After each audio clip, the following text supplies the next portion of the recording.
Isang 3.5 magnitude na lindol ang tumama malapit sa Quezon, Pilipinas ngayon noong ika-10 ng Abril, 2026 sa alas 12:25 lokal na oras.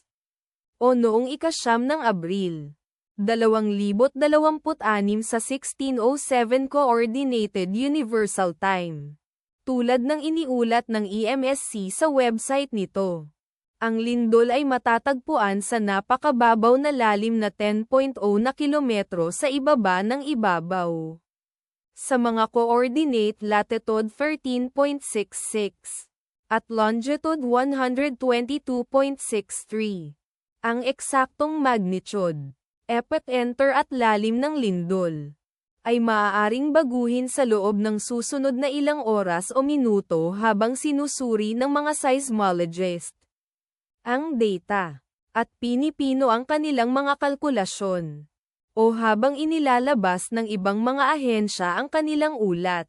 Kabilang sa mga bayan o lungsod na malapit sa sentro ng lindol ang Ragay, Camarines Sur, na nasa 25 kilometers, o humigit kumulang 15.5 milya mula sa epicenter.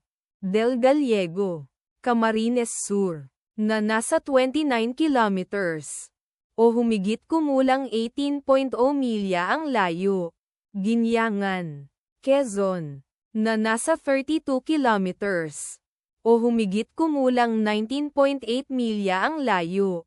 Katanawan, Quezon, na nasa 32 kilometers, 0.1 milya ang layo. Ang inirerekomendang pagkilos ay maging mapagbantay para sa mga posibleng aftershocks na maaaring mangyari.